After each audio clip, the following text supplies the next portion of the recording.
Practices, taxes, and burdens that will destroy corporate America, small businesses. How many people are small business people in this crowd? And will destroy the working middle class. Redistribution of wealth destroys the work ethic, free enterprise, and fair market system. Thomas, you said this 200 years ago. Democracy will cease to exist when you take away from those who will work and give to those who would not work.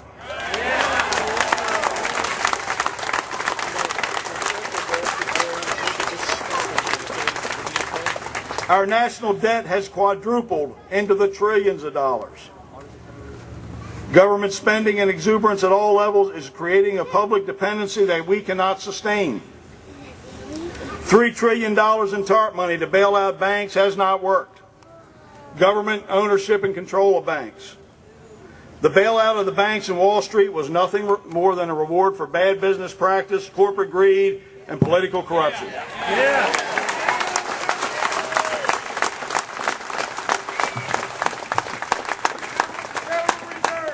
Hundreds of billions of dollars in stimulus programs that are meaningless and have created nothing but wasteful government spending.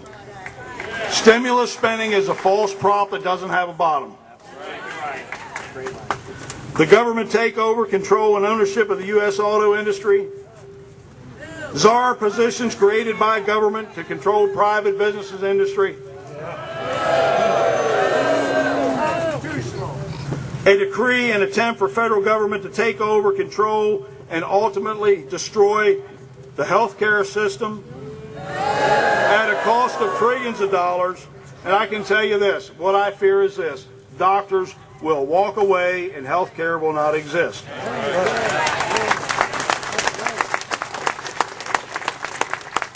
230 years ago, Thomas, you also said this: I predict future happiness for Americans if they can prevent government from wasting the labors of the people under the pretense they're taking care of people.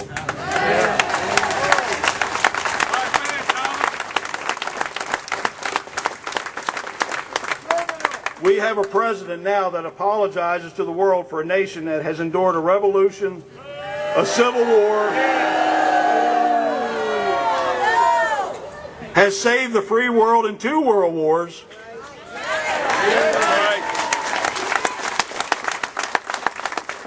has defeated fascism, imperialism, and communism around the globe for the past 60 years. Folks, we owe no apology for our sacrifice.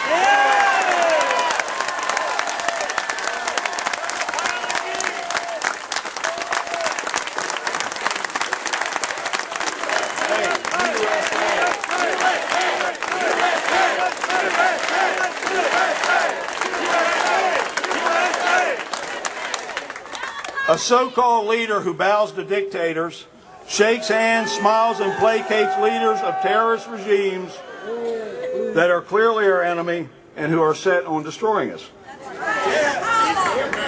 A president who says to the world, we are no longer a Christian nation.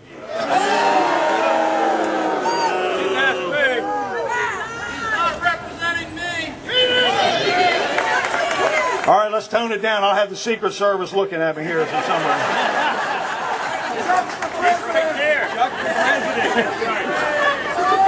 And what's on the agenda next for us? Let me tell you what's next, what I see. Proposed amnesty for as many as 20 million illegal immigrants who broke our laws or are in this country illegally. And if you want to see what's going to happen, if we go toward this total amnesty, take a look at California. They are in collapse. They are living on IOUs. Let's tell Washington that amnesty is not the option.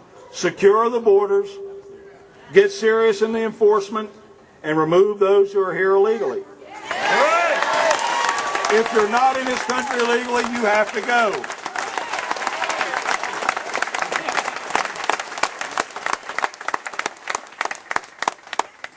The President and Congress are now starting on avenues of firearms confiscation and the disarming of us, Americans.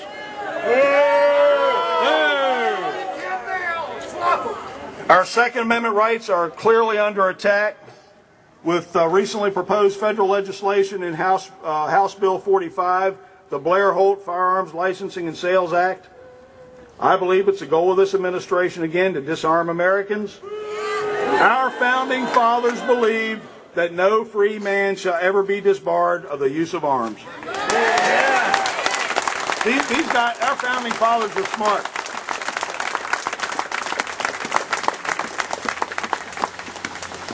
The release of known terrorists from Guantanamo Bay onto our soil, or the incarceration of those terrorists in our cities and our communities, we don't want that. We don't want that.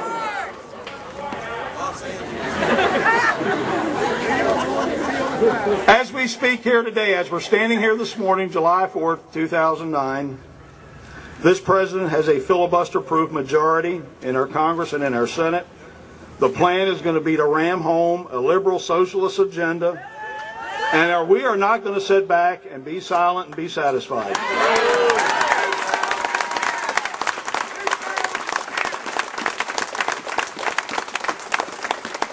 America in 2009 is not an experiment in leftist socialism.